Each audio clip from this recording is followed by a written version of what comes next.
Gracias.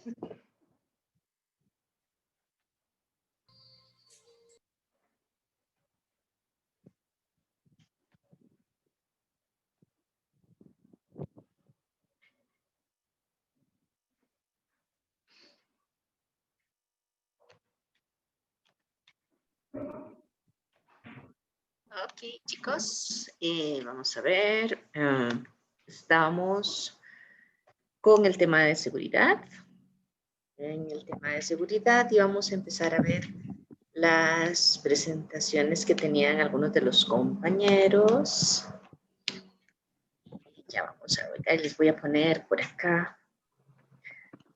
Les voy a compartir la pantalla. Bueno, más bien, déjenme ver primero quién empezaba, porque yo creo que empezamos con las exposiciones de algunos de ellos. Me parece que la primera es la de Beatriz, que no la veo ya, ya se va a conectar.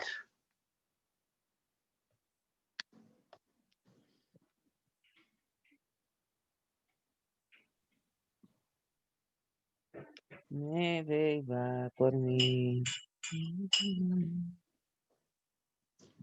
Dime, hello. ¿Quién está cantando? Porfa, que apague el micrófono. Vamos a ver si Beatriz. Beatriz, ¿estás por ahí ya conectada? Sí, profe, aquí estoy. Ok, entonces, porfa, para que te toca la parte de la Exponer. exposición. Ok, voy a compartir pantalla. Vamos a ver, ok. Presencia, aplicaciones, virus y gusanos. Ah, bueno, no le he dado a compartir, ¿verdad? Compartir pantalla, desktop. Ahora sí. Esta es. Ok, me dicen si ven bien. Vamos a, o Sí, la ya se hago está más. viendo. Se está viendo. Bueno, es que este es el PDF. Aquí está el PowerPoint. Es este. Que sí, bueno, vamos a hacerlo grande. Es este. Ok. Bueno, primero, buenos días, sí, todo bien. Buenos días, yo voy a exponer sobre los virus y gusanos. Sobre las características, diferencia, estuve viendo también tipos de virus y gusanos a lo largo de la historia y algunos ejemplos de ellos también y de los daños que producen el sistema y de qué manera uno puede hacer para prevenirlos. Lo primero es, yo creo es que me pega con no puedo ver bien, aquí, perdón. Okay, el virus, las características, es un programa informático el que el objetivo es alterar el funcionamiento normal de un ordenador. La propagación se da inicialmente a través de discos y programas infectados. Los virus es lo primero que surgía. La diferencia principal con el virus y el gusano es que el virus se ejecutaba a través de un programa, mientras que el gusano normalmente se enviaba por correo electrónico, por internet, y la diferencia también está con la intervención del ser humano, pero eso sí, si quiere lo vemos más adelante. Tipos de virus. Entonces hay virus genérico, gusano, el gusano es un grupo de virus, un subgrupo, y está el caballo de Troya. El genérico, los virus genéricos se transmiten por cualquier medio y normalmente son destructivos. El gusano, la propagación se da por correo electrónico, al abrir el correo se ejecuta el virus y se instala en la memoria del ordenador.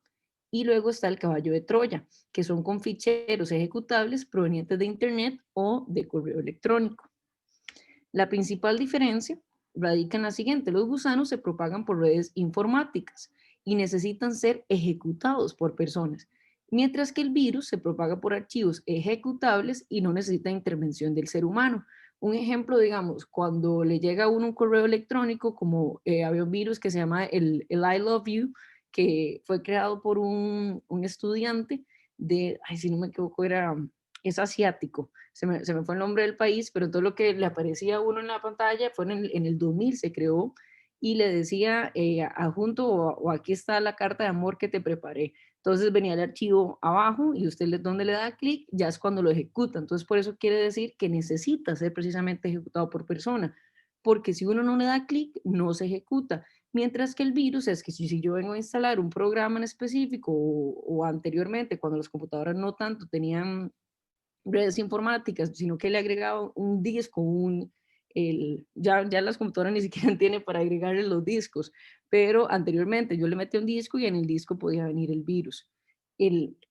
Ok, según la siguiente diapositiva son los daños que generan. Entonces, ¿qué daños generan? Hay vulneración, hay destrucción, puede haber robo de información, hay que tener mucho cuidado por los datos sensibles también, puede afectar el sistema informático, progresividad radical, lo normal, y yo ahí estuve viendo un video sobre la diferencia específica o los daños que generaban, y es sobre, lo primero, el primer síntoma es que el sistema se vuelve más lerdo. Luego pueden sacar la línea de una red, o sea, pueden desconectarlo, puede dañar el dispositivo. Estaba viendo uno que se le presentó a Amazon que lo que hacía era como trabar el sistema informático de ellos. Entonces la gente compraba menos porque la página se volvía más lerda, etcétera. O a veces le roban a uno información, le roban contraseñas, le pueden robar las tarjetas, etcétera. Ok, ¿qué puedo hacer yo para prevenir la propagación? Bueno, puedo invertir en mayor protección informática, que también es conocido como ciberseguridad, evitar ejecutar ficheros desconocidos de correo electrónico. Si me llega un correo electrónico que no normal, o sea, que no necesariamente tiene que ser de una persona que no conozco, o sea, puede ser que una persona conocida le haya dado clic y entonces le manda los 50 o 25, etcétera, depende de lo que diga el gusano, le envía automáticamente el correo electrónico. Entonces tener mucho cuidado con los correos que yo ejecuto, instalarle antivirus y además de la instalación, hacer una revisión y un mantenimiento constante de los programas que yo tengo para prevención. Luego en esta parte, bueno, pues un video, yo ahí subí la presentación, si quieren ver bien la diferencia, porque a mí realmente me costó entender la diferencia. Y por último está la bibliografía. Ahí apunté varios virus. El primero surgió en 1998, que es Morris, y me llamó la atención porque lo hizo un estudiante que en ese momento estudiaba en Cornell y luego ahora es profesor del instituto ¿cómo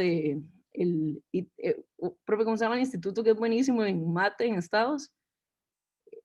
El, El MIT. el, ajá. El Aquí Instituto es, de hecho, Tecnológico de Massachusetts. correcto. De hecho, si ustedes, Los bueno, ladrones que se acaban ay, perdón, colando. es que aquí estaba Tal y viendo como el video. coinciden expertos informáticos en el... Eso. Así el gusano Morris en 1998, que fue de este estudiante y ahora es profesor en el Instituto Tecnológico de Massachusetts. Y bueno, en esta página, si quieren, yo puedo luego adjuntar el link, pero ahí estoy viendo descripción de los diferentes virus y gusanos a nivel mundial y los que más han afectado en temas de ciberseguridad. Y no sé si hay alguna consulta en específico. ¿Alguien no?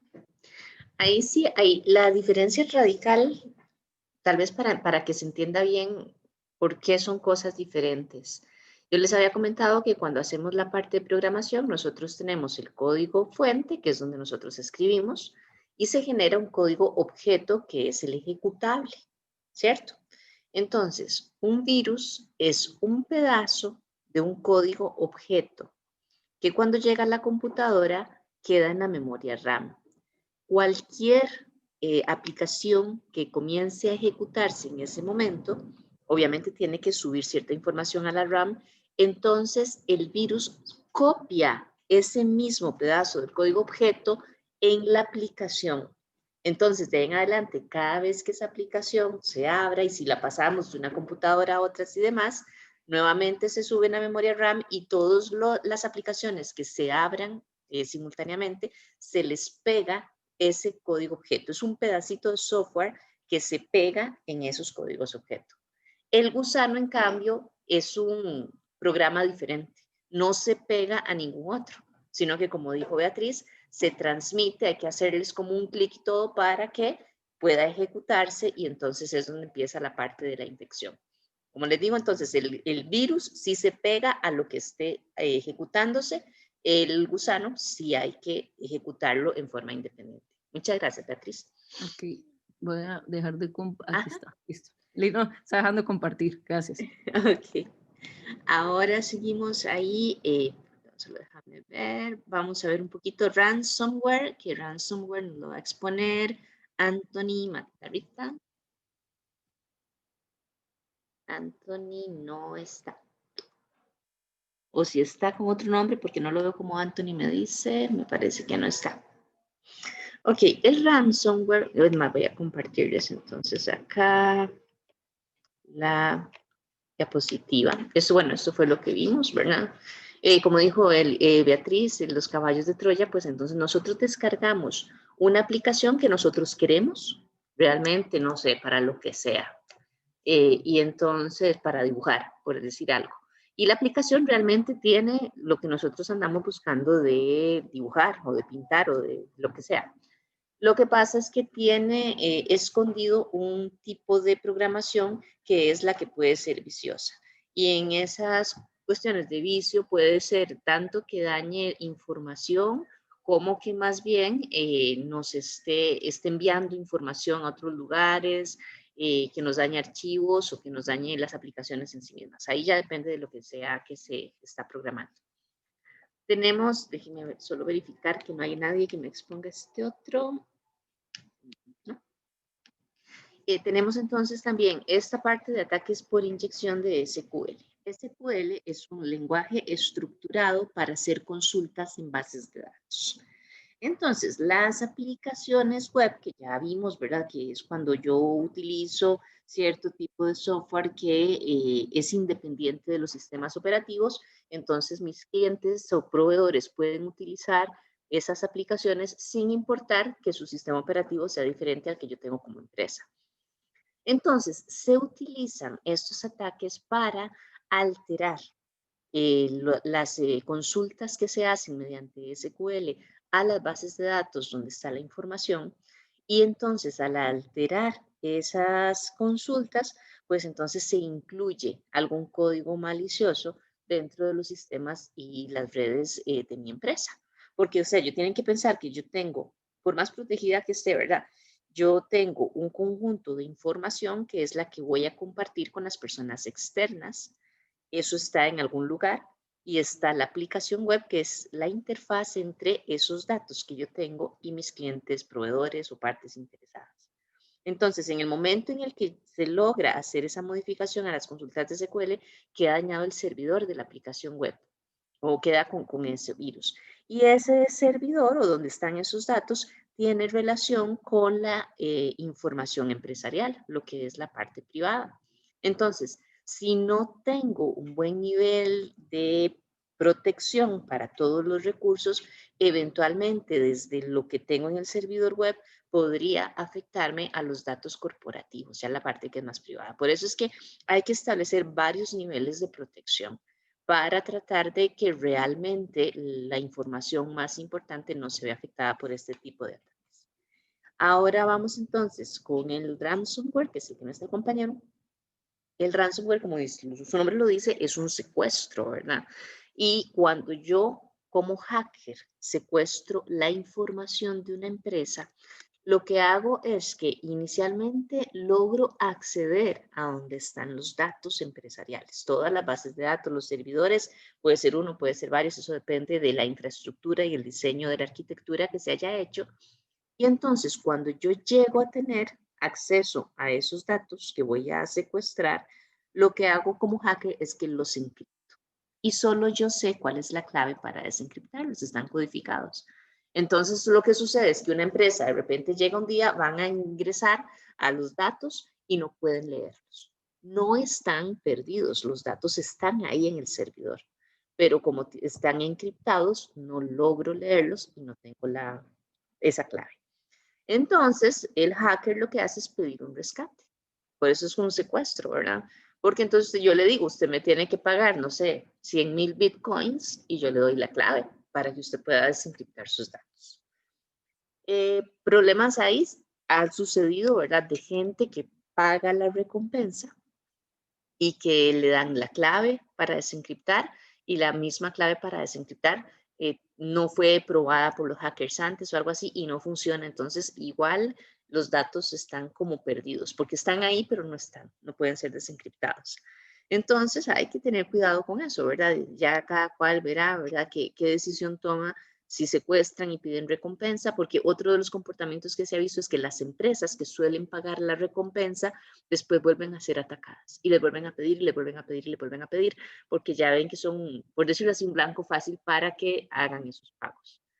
¿Cuál es la forma en la que nosotros podemos prevenirlo? Bueno, primero hay que tener una muy buena política de respaldo de la información. Como ya les he dicho varias veces, yo tengo que reconocer todos mis datos, ¿verdad? Es la primera fase de lo que es la arquitectura empresarial, clasificar esos datos, que es público, que es privado, que es confidencial, qué es lo que tengo que proteger, y entonces establecer controles de seguridad para proteger esos datos. A partir de esos controles y de la importancia que tengan los datos para la empresa, yo tengo que establecer, ok, para estos datos yo tengo que hacer un respaldo mensual, porque se actualizan muy poco, entonces puede ser mensual. Estos datos que son súper importantes para la empresa y que cambian todos los días, tengo que tener un respaldo diario. Habrá empresas, no sé, la bolsa de valores, ¿verdad? Todo lo que son acciones, ventas y compras y todo ese tipo de cosas. Probablemente para mí un día es mucha información a que estaría perdiendo. Tal vez yo necesito hacer respaldos, no sé, cada hora, cada 15 minutos, cada 2 minutos, cada minuto. Pues entonces, esas son las cosas que hay que entender y esa información específica tengo que tener una política de respaldo adecuada. De manera que si a mí me secuestran la información, yo pueda decir, ok, no les voy a pagar porque yo tengo mi respaldo. Y en el respaldo, como es con la frecuencia que necesito, no estoy perdiendo información que sea importante.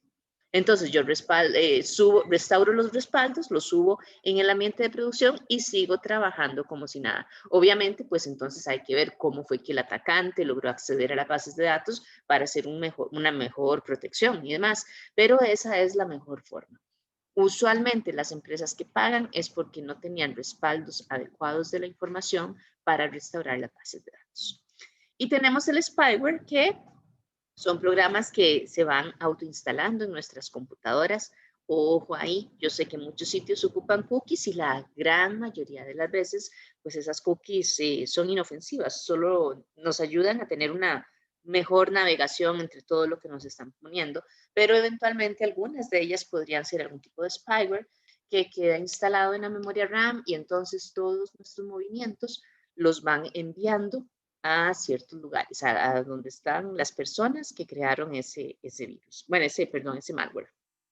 Entonces, no sé si ustedes se meten al banco y ustedes ponen el número de cuenta, ponen la contraseña, ponen todas esas cosas, todo eso queda registrado. A dónde fueron, cuándo fueron, qué hicieron, qué teclearon, etcétera, etcétera. Entonces, siempre hay que tener cuidado.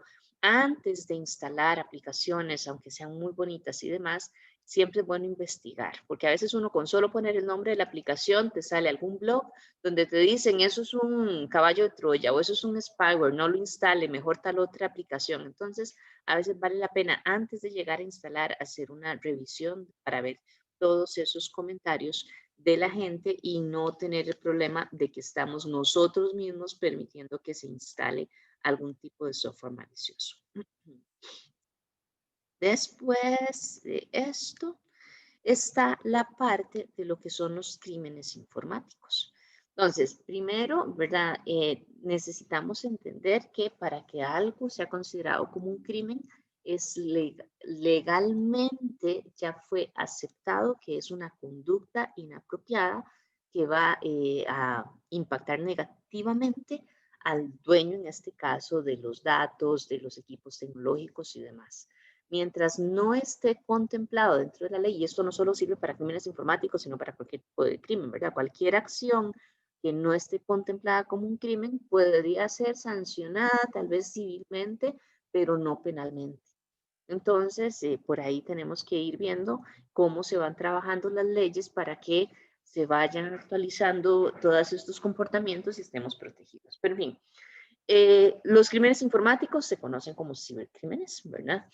Y hay dos criterios específicos para clasificarlos. Uno es cuando se utiliza la tecnología como un instrumento o como un medio.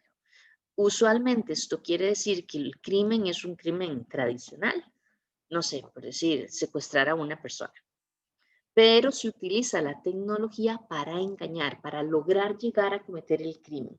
Entonces, digamos, esta gente, ¿verdad? Que en Facebook se hacen pasar por chiquitos o chiquitas y que entonces engatusan a alguien para ir a conocerse y cuando llegan al lugar, pues entonces obviamente, pues, si es una persona mayor, pues entonces no lo van a reconocer y secuestran. Entonces, se valió de la tecnología para lograr cometer el crimen tradicional, que es el secuestro.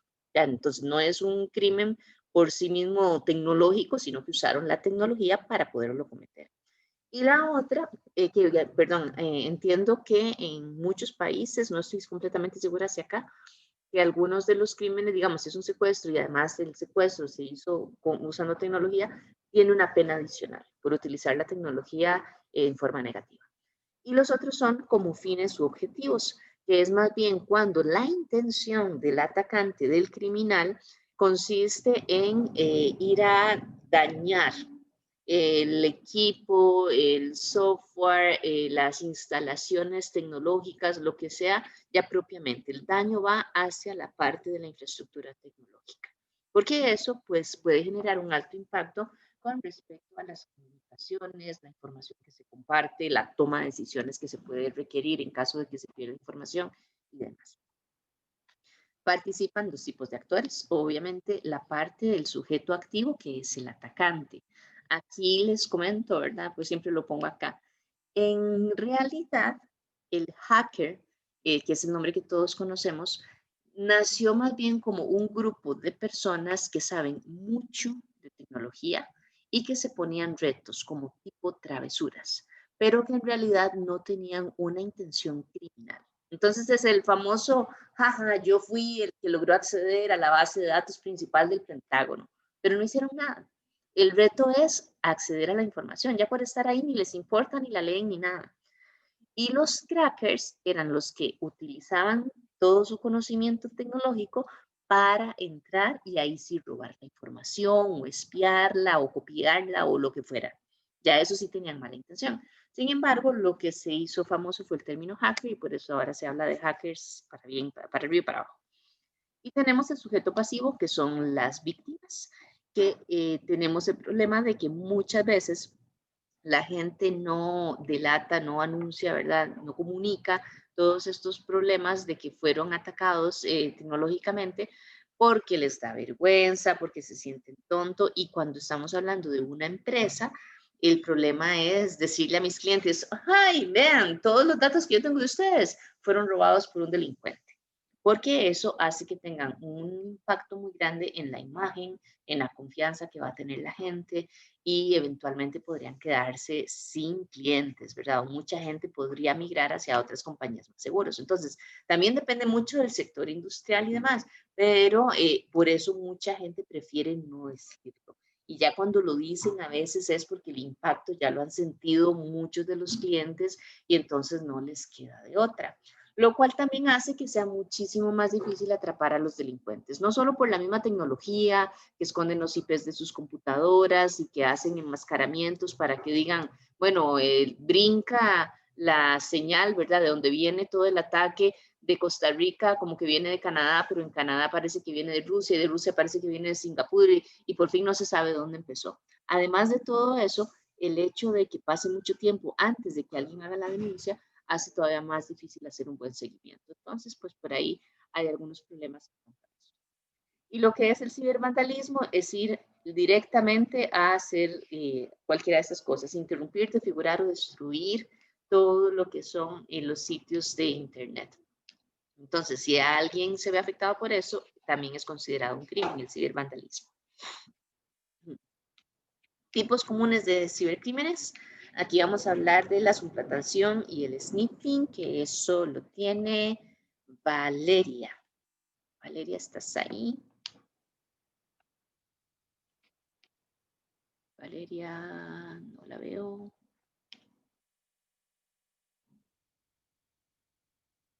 No, ok. Entonces, bueno, el spoofing y el sniffing, ya les digo, es que estoy apuntando aquí que no me está presentando. Acá, el spoofing, ¿verdad? Que es lo que conocemos como suplantación. Es lo que les mencioné ahora, ¿verdad? Que yo como que escondo la dirección, ¿verdad? Que yo tengo en mi computadora para que no me encuentren. Y entonces voy haciendo diferentes capas, ¿verdad? Diferentes enmascaramientos para que no sepan exactamente de dónde viene el ataque. ¿Ok? Entonces, esta es la parte de spoofing, es eso, lograr enmascarar, entonces no se van a dar cuenta de cuál es la dirección IP de mi computadora, sino que van a ir a ocultarse a través de muchos routers, modems y demás para cambiar las señales y no lograr identificar el origen del ataque. El sniffing, más bien, su nombre viene, ¿verdad?, del husmeo, ¿verdad? Cuando los perrillos como que lisquean así, ¿verdad? Y se utilizó, cuando surgió, se inventó esta técnica, la idea era hacer un análisis de los medios de transmisión de las redes. Entonces, como ya yo les he mencionado, cuando yo voy a mandar algo por internet a una red o a donde sea, lo que se hace con unos poquito más detalles, que yo tengo un documento, lo divido en paquetes que tienen el tamaño adecuado para hacer las transmisiones y se ponen en el canal de transmisión y entonces ahí se van enviando y cuando llegan al destinatario pues se vuelven a armar y ya se presenta el documento final. El sniffing lo que hacía, lo que pretendía hacer era ir analizando todos los movimientos, todas las cosas que estaban pasando en los canales de transmisión con el fin de verificar que el enlace estuviera funcionando correctamente. En el momento en el que se dañaba, fuera un error físico o fuera algún error lógico, se detectaba, se le avisaba al administrador de la red y entonces corregían ese sector del canal de transmisión. Lo que pasa es que entonces ya la parte mala, ¿verdad?, de la parte negativa, los hackers empezaron a utilizar estos mismos monitoreos de la red para ver cuáles son los paquetes que están navegando. Entonces, ellos detectan bajo ciertos códigos y demás cuáles son los paquetes que les interesa, los interceptan, los copian y entonces tienen información a la que no tendrían acceso dentro de la red corporativa. Tenemos, solo déjenme ver aquí qué me falta. Ok. Después tenemos la denegación de servicios. Igual, ¿verdad? Tenemos las aplicaciones, tenemos los clientes, proveedores, partes interesadas que están utilizando aplicaciones para hacer consultas con nuestro sitio empresarial. Entonces, cada consulta, ¿verdad? Yo llego y veo el catálogo de productos, por ejemplo. Entonces, yo llego y digo, quiero 5 de este producto. Se hace una consulta en la información del servidor mío para verificar si en inventario todavía están esas cantidades y demás. Se devuelve que sí para hacer todo el registro. Cada interacción que hay entre esa parte externa y el servidor web, pues es un servicio. Entonces, se pide una información, el servidor llega, lo tramita y contesta. Así es como funciona. La denegación de servicio, bueno, perdón, antes de decir es otro. Todos los servidores, por más grandes que sean, tienen una capacidad específica. Físicamente son circuitos electrónicos que tienen un máximo de capacidad y más allá de eso no se puede hacer. Que con la virtualización se puede ampliar, sí, por supuesto, pero tienen una capacidad limitada. ¿Okay? Entonces, un ataque de denegación de servicio se hace cuando mediante software se empieza a enviar a un sitio específico tantas solicitudes de servicios a la vez que colapsa. Se topa la capacidad que tiene el servidor y entonces se caen todos los sistemas y no pueden brindar servicios. Entonces, eso es, por eso dice denegación de servicio, porque ya no puede aceptar más servicios porque está colapsado. Ese es como el inicial.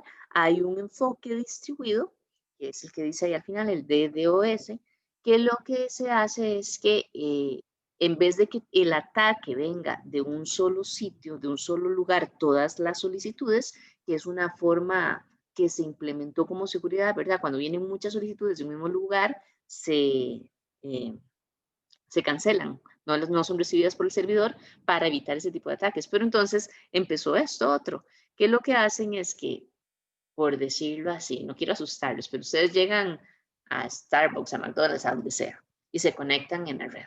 Entonces hay alguien que tiene algún software ahí que todas las personas que se conecten a esa Wi-Fi les va a instalar algún tipo de software que a uno no le va a hacer daño. Digamos, yo soy la dueña del teléfono, a mí no me va a hacer daño ni a mi teléfono ni nada.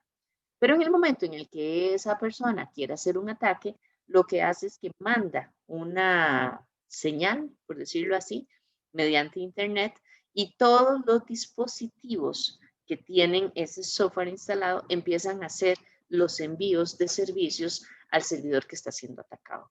Entonces, cuesta mucho saber exactamente quién es el que está liderando el ataque, porque muchos de nosotros eventualmente podríamos participar en algo de eso sin siquiera saberlo.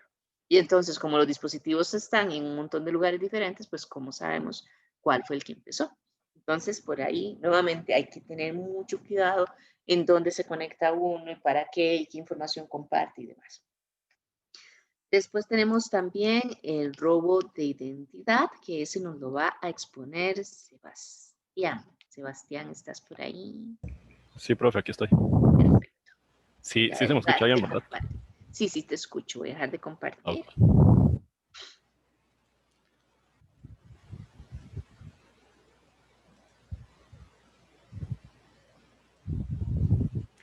Ok, buenos días, profesora, compañeros y compañeras. Bueno, yo soy Sebastián y les voy a hablar sobre lo que es el robo de identidad. Bueno, para comenzar, el robo de identidad hace referencia a todos los crímenes en que alguien de manera injusta obtiene la información personal de un individuo mediante fraudes y engaños, usualmente con una retribución económica como fin. Después tenemos lo que es la ingeniería social, que es una técnica de manipulación que explota los errores humanos para obtener información privada, acceso u objetos de valor. En el ámbito tecnológico, por lo general, engañan a los usuarios para filtrar información, expandir infecciones de sistemas o para dar acceso a sistemas protegidos. Además, la ingeniería social se basa en la manera en que las personas piensan y actúan, y por este motivo el atacante primero debe analizar los pensamientos y las acciones que motivan a las personas para dirigirlos hacia las acciones que él desea. Es decir, para dirigir a que la persona cometa algún error que le permita obtener la información que él busca obtener. Después tenemos que el robo de identidad funciona principalmente con dos tácticas, que son el phishing y el farming. En el caso del phishing, es un crimen cibernético en el que uno o varios objetivos son contactados mediante email, teléfono o mensajes de texto por alguien que se hace pasar por una institución legítima. Esto con el fin de engañarlos para que entreguen información sensible, como lo puede ser la información bancaria, detalles de sus tarjetas de crédito o contraseñas. Una cosa importante es que el phishing por lo general se enfoca en un solo individuo, aunque también puede ser en varios, pero se maneja a una menor escala. Después tenemos lo que es el farming, que esta táctica busca robar información confidencial a través de la manipulación del tráfico de una página web. Esto sucede cuando un servidor DNS convierte una serie de caracteres que conforman una dirección web en una dirección IP. Básicamente esto es como crear una página falsa que funciona y se ve de manera idéntica a la original, pero que está corrompida y obtiene la información que nosotros podamos insertar en esta. Esto pasa mucho con páginas como Amazon y PayPal, donde es fácil obtener datos que manejan cifras importantes de dinero.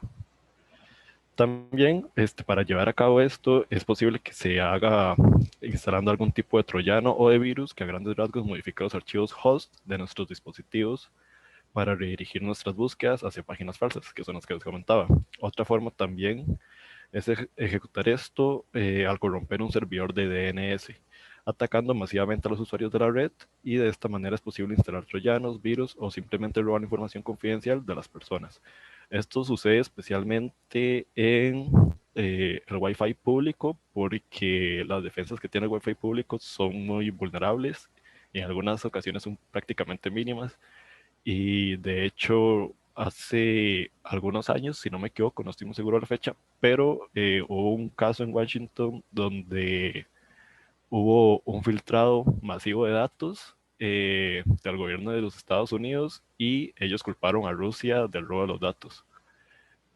Bueno, y otra cosa importante es que el farming se usa para hacer robos en masa, y por lo general no están dirigidos solamente a una persona o a una institución completa, sino que puede estar dirigido a grandes instituciones e incluso a muchas personas que tal vez no están relacionadas con una empresa en sí, sino que simplemente roban información de la persona, eh, o bueno, de muchas personas en este caso.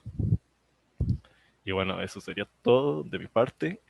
Nada más para que tengan una idea de la información. Parte de las definiciones las saqué de Kaspersky, que es uno de los antivirus más reconocidos en el mundo y también de los más seguros. también del Departamento de Justicia de los Estados Unidos y de Phishing.org, que es una institución sin fines de lucro que busca evitar que instituciones y personas sean afectadas por el phishing. Y bueno, eso sería todo y muchas gracias por su atención. Muchas gracias, Sebastián. Muy bien. Pues sí, entonces vean que existen un montón de cosas así, donde uno lo que tiene que hacer es muy, muy cuidadoso. Usualmente lo que hacemos de parte del departamento de TI es no solo capacitar a la gente, porque capacitar, como les he dicho, bueno, si voy a hacer un taller de cómo hacer contraseñas seguros, eso es muy fácil, eso se puede mandar hasta en un brochure, ¿no? Te dicen, estas son las consideraciones que tenés que tener. La sensibilización es más importante de por qué es importante respetar ese tipo de cosas. Yo puedo contarles, acá hubo una empresa que fuimos a hacer una revisión, ¿verdad? De algunos procesos y demás, y ahí la gerente me contaba que ellos tenían una campaña de sensibilización increíblemente alta, ¿verdad? De que toda la semana mandaban un boletín de pues, la seguridad de la información, de que protejan, de que aquí de phishing, de ingeniería social, de un montón de cosas. Y un día decidieron hacer una prueba. Entonces, obviamente, solo la gerente de TI, uno de los soportistas, o no me acuerdo de quién, ¿verdad?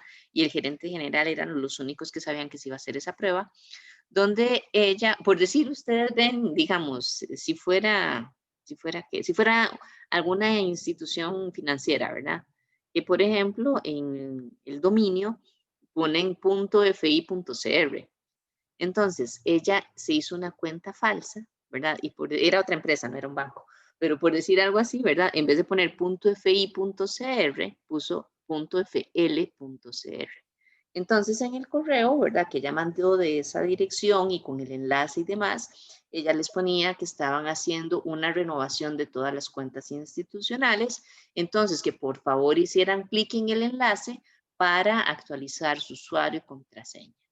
Dice, y lo peor que nos pasó es que como el 80% de toda la gente que habíamos estado sensibilizando hizo clic, puso el usuario, puso la contraseña y nos quedaron registrados todos los que hicieron. Me dice, e inclusive gente del departamento de TI, gente de la junta directiva hicieron el clic, pusieron usuario y contraseña que ella estaba capturando ahí. Obviamente era una prueba de ella, ¿verdad? Y cuando ella mandó los resultados, todo el mundo se asustó de que sí, que qué pena y demás. Pero estas cosas, ¿verdad? Son a veces inevitables si no logramos llegarle a la gente de por qué es importante tener muchísimo cuidado. Y entonces a lo que decía él, claro, el enlace donde le haces clic, es idéntico, ¿verdad? Al que ellos tenían del sitio corporativo. Idéntico, idéntico, idéntico. Y eso se hace muy fácilmente, uno con capturas de pantalla y demás puede generar las imágenes y todo eso. Entonces, visiblemente es difícil que te des cuenta. Entonces, es acostumbrar a la gente a que no caiga en esas cosas y que se fije muy bien. Algo típico que sucede cuando nos están engañando en un sitio falso y a veces es imperceptible. Vos pones tu usuario y contraseña que estás 100% seguro de que estaban bien escritos y te pone que hubo un error y te vuelve a cargar la página y te vuelve a pedir usuario y contraseña. Entonces, a veces eso es un ataque, porque la primera vez donde vos escribiste es donde te capturan la información y donde se vuelve a cargar la pantalla es porque ya te están dando acceso al sitio correcto. Entonces, tengan mucho cuidado. Vean que estas cosas sí suceden. Vamos a continuar por aquí. Eso, robo de identidad. Y tenemos otro crimen, ¿verdad? Que es el fraude del clic. Y ustedes ven cuando ustedes están navegando, ¿verdad? En cualquier lugar en internet, de repente salen algunos paneles con información. Ojalá ustedes hayan visto algún producto en Amazon, no sé, una cartera. Y entonces la vieron y todo y demás, no la compraron, sino que solo la vieron. De repente cierran y abren otra cosa, están buscando, no sé, datos para estudiar o lo que sea, y les empiezan a salir anuncios de esa misma cartera y las que son parecidas y de los precios y demás. Ese tipo de cosas son comunes. Es un método de publicidad y la idea es que vos estás en otra cosa y donde lo ves, le haces clic al anuncio para ir a verlo y eventualmente comprarlo. Entonces, las empresas que hacen ese tipo de publicaciones tienen que pagar una cantidad de dinero por cada clic que se haga. Pues es bajo, ¿verdad? No estoy diciéndoles que son $100 por cada clic, no, es bastante bajo. Pero por cada clic tienen que pagar. Esa es la pauta publicitaria, ¿verdad? Entonces, el ataque de fraude de clic, lo que se hace es que los competidores, mediante bots, hacen como si estuvieran haciendo los clics a los anuncios, ¿verdad? De manera que la persona que se está anunciando, la empresa que se está anunciando, tiene que pagar un montón de dinero por clics que ni siquiera representan a clientes potenciales porque no son personas, son bots. Entonces, por eso es considerado un crimen, porque realmente tiene un impacto negativo y financiero con la empresa que está haciendo su publicidad. A raíz de esto es que surgen todos estos captchas, ¿verdad? Todo este asunto de que tenés que poner yo no soy un robot, de que te ponen varias fotos y tenés que señalar en cuáles si hay un bus o en cuáles hay un automóvil o en cuáles hay un taxi, todo eso, porque eso ayuda a corroborar que el que está haciendo el clic sí es una persona. Entonces, sí vale la pena pagar ese monto. ¿Okay? Entonces, ese es el famoso fraude del clic. Vamos ahora a ver. Tenemos, bueno, obviamente ciberterrorismo, ¿verdad? A partir de tecnología, pues se hace terrorismo. Se hacen ataques, ¿verdad? Que usualmente tienen alguna fundamentación política, religiosa, ¿verdad? O de algún movimiento de estos ideológicos, que ahí no vamos a discutir, ¿verdad? Si tienen o no tienen razón, ¿verdad? Puede ser que en los principios sí tengan razón, pero utilizan la tecnología para hacer sabotaje, para hacer espionaje, y pues generan terror, ¿verdad? Que ahí viene la palabra terrorismo. Incluye la parte de la guerra informática, que ahí tenemos los problemas de que son gobiernos los que usualmente financian este tipo de ataques. Entonces, pues tienen recursos, tienen formas de proteger a sus agentes cibernéticos, ¿verdad? Y demás. Y son guerras pues que es muy difícil lograr detener, porque encontrar a los culpables, demostrarlo, es bastante complicado y pues ahí viene toda la parte política que siempre sigue siendo todo un problema. Ante todo este tipo de cosas, ¿verdad? El ciberterrorismo, la OEA, por ejemplo, hizo esta legislación. La idea que ellos tienen, y en la Unión Europea ya se están implementando varias de las acciones necesarias, es lograr establecer alguna estandarización de lo que son considerados cibercrímenes en todo el mundo. Porque en estos momentos lo que puede suceder es que tal vez lo que es considerado un crimen en Alemania, como les dije, tiene que estar registrado como un crimen en alguna ley del país. Entonces, lo que ahora es crimen en Alemania, tal vez si vos llegas, digamos, aquí Costa Rica, Honduras, no sé, cualquier otro lugar así, aquí no es considerado crimen. Entonces, aunque encontres al perpetrador, no se le hace nada, porque no se puede juzgar porque no está considerado como un crimen. Entonces, lo que se ha ido haciendo es tratando de crear conciencia, preparar a la gente. De hecho, ahora uno ve que hay mucha más gente que es informática y abogado, ¿verdad? Que tienen las dos carreras y que entonces logran hacer una buena relación entre las dos y que están promoviendo la actualización de leyes y demás para que no importa si se encuentra el criminal, porque ahora ya no es tu vecino, el del barrio o el del mismo país siquiera, sino que es cualquiera en cualquier lado del mundo, pues entonces que si se logra encontrar, que se le puedan aplicar las mismas leyes, sea cual sea el país al que pertenece. Otro elemento que tenemos que considerar en cuanto a la protección de la información y de los activos son los trabajadores internos. Podemos tener problemas ya sea por ignorancia, por ingenuidad, como les decía ahora, este caso de la sensibilización que evidentemente no estaba muy arraigada en la gente, o eventualmente también porque son engañados, como decía ahora Sebastián, ¿verdad?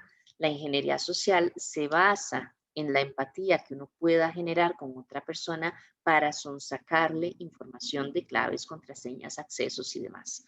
Entonces, los empleados tienen que tener esa capacitación y esa parte de sensibilización para entender que aunque la persona que te está hablando al teléfono o que eventualmente estás viendo a los ojos te haga ojitos de lástima, que necesito esa información porque si no me quedo sin trabajo y si me quedo sin trabajo, mi familia no va a tener que comer y todo eso, que aún así no pueden dar información de claves, no pueden compartir contraseñas, no pueden decirle, yo le doy mi usuario, no le voy a dar la contraseña, pero yo me meto con mi usuario y usted hace lo que quiera. No, eso no se puede hacer.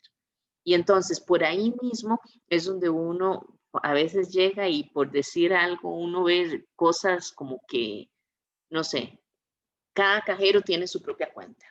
Entonces, cada vez que llega a la caja, tiene que iniciar sesión con su clave, su contraseña, y aunque sea que se va a ir a tomar agua, tiene que cerrar la sesión, va a tomar agua y cuando vuelve, otra vez abre la sesión. No debería dejarla abierta. Bueno, pues uno a veces llega a lugares donde hay algo así parecido, y lo que hacen es que, qué pereza, entonces la voy a dejar abierta y se fueron a tomar agua y en eso los llamaron a una reunión y cuando uno se dio cuenta, la sesión estuvo abierta por 2, 3 horas y no estaba la persona ahí. ¿Quién tuvo acceso a eso? Pues puede ser que nadie, pero ya ese es un indicio para que alguien pudiera aprovecharse. O eso de que, qué pereza, es solo por la hora de almuerzo que yo voy a cubrirlo, entonces voy a usar el mismo usuario de él. No, esas cosas no deberían suceder. Cada cual tiene que cerrar su sesión y si hay alguien que tiene que trabajar y no tiene usuario y no puede trabajar, lo siento mucho. Hable con su gerente, con su jefe, con quien sea para que tramiten el usuario, pero es hacer entender a la gente que no se deben compartir. Y por no decir verdad, eventualmente trabajadores internos, alguien que por alguna razón está molesto con la empresa o que lo están chantajeando también o le dicen que le van a pagar por cierta información y demás, pues ellos mismos podrían tener acceso y tratar de ir a vender esa información. Entonces ese es otro elemento que deberíamos considerar. Y entonces nuevamente ahí es cuando tenemos la información clasificada, vean que nos devolvemos al puro principio que es eso, pues entonces decir, ok, tales personas tienen derecho de consulta, de acceso, de modificación o no tienen derecho a acceder a esa información. Todo eso tiene que ir de la mano con los usuarios y los perfiles que tiene cada usuario dentro de toda la red corporativa. ¿Okay? Obviamente hay vulnerabilidades de software, ¿verdad? Como lo vimos en el video de la semana pasada. Bueno, las pulgas, errores en la programación, cosas que tienen que actualizarse, ya sea en un desarrollo de un sistema personalizado o que sea un paquete de software o que sea un antivirus, todo, cualquier cosa de esas. Siempre que salga una actualización, lo más recomendable es que uno lo haga en el momento que se actualice el software. A veces es incómodo, si a veces uno está trabajando y eso que necesito actualizar, y uno no, más tarde, cuando te das cuenta ya pasó una semana y no has actualizado, bueno, ahí podemos caer en una vulnerabilidad. En el 2018, 19, ya no me acuerdo, hubo un ataque que afectó mucho varias empresas en Europa y resulta que el ataque que se hizo se aprovechó de una vulnerabilidad que tenía una de las versiones del sistema operativo Windows. Entonces, Microsoft fue quien se dio cuenta de la vulnerabilidad. Microsoft sacó el parche, ¿verdad? La actualización, donde dijo, mire, aquí estamos corrigiendo esto y esto y esto. Y el virus salió, por decir, si Microsoft lo anunció el lunes, el viernes, el virus empezó a infectar a todas las computadoras que seguían con esa vulnerabilidad. Y afectó a compañías tan grandes como Telefónica en España, ¿verdad? Que es súper poderosa ahí. Le afectó que tuvo que cerrar operaciones porque no hicieron la actualización del sistema operativo en el momento y les agarró las bases de datos y demás. Entonces, vean que en periodos de tiempo bastante cortos puede verse muy, muy afectada negativamente la empresa. Marcos de seguridad y control. Bueno, controles de sistemas, ¿verdad? Tenemos varios controles generales que ahí tratamos de tener. Bueno, controles de software para verificar, ¿verdad?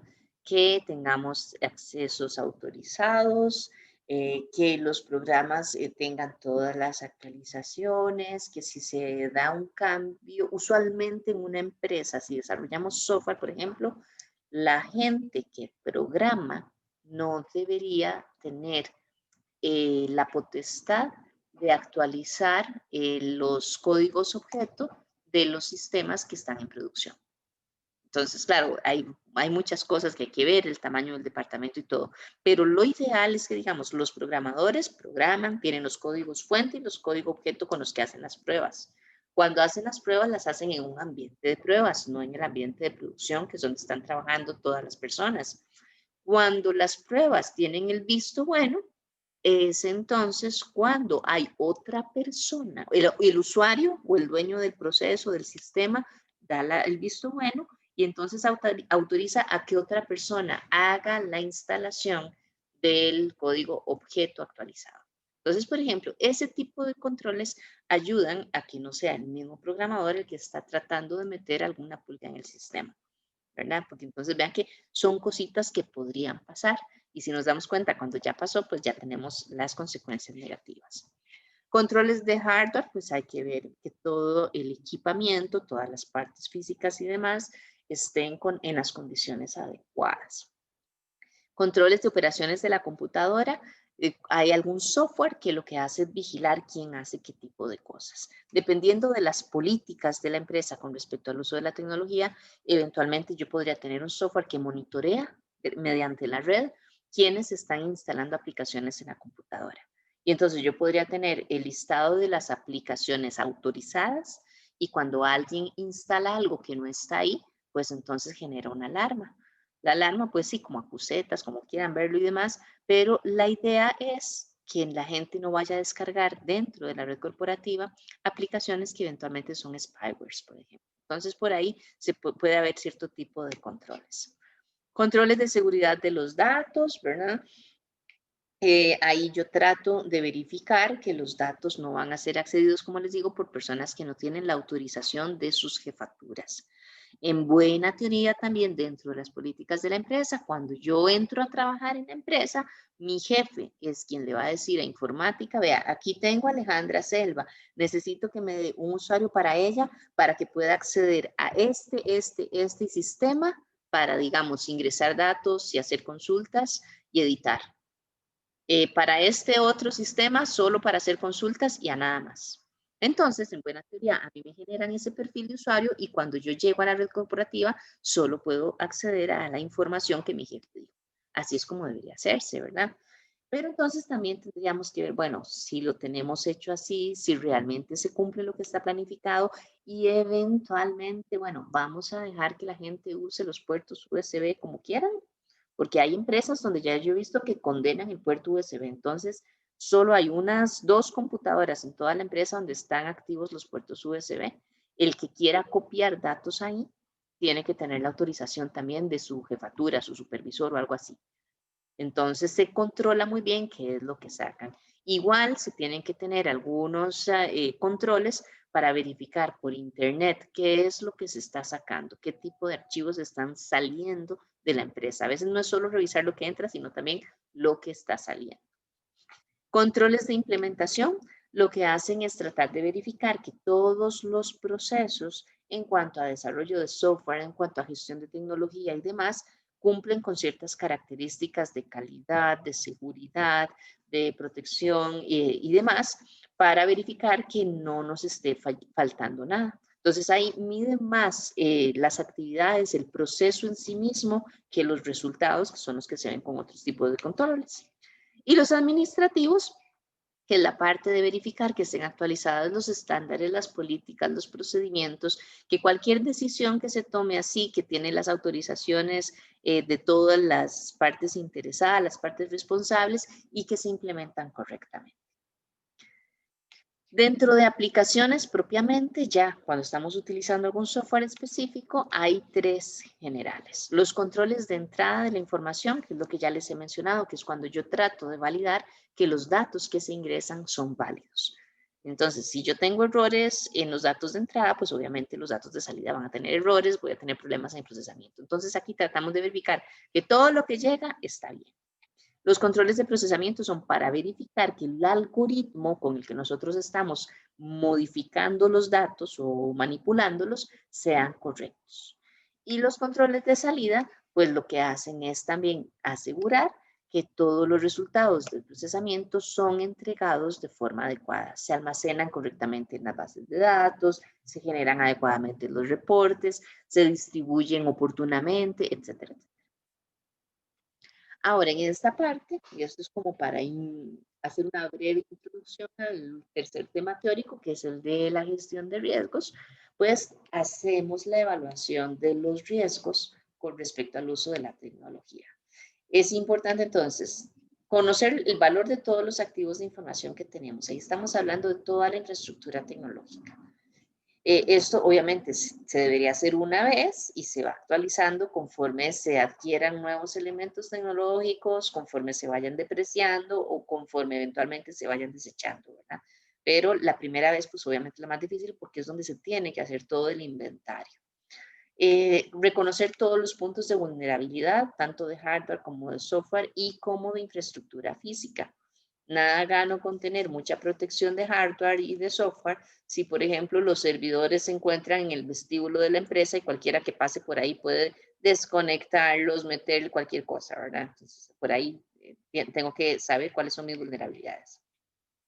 La frecuencia probable de que ocurra un problema. Si yo ya he detectado alguna situación que puede afectarme negativamente, pues entonces, según el sector industrial, según las investigaciones, según el histórico de mi empresa y demás, que yo diga, bueno, la frecuencia con la que se podría pasar es de un, no sé, 40%, o es algo que sucede con mucha frecuencia, un 80%, o es algo que le pasa a todas las empresas de este sector, entonces pongamos un 99.9% de probabilidad.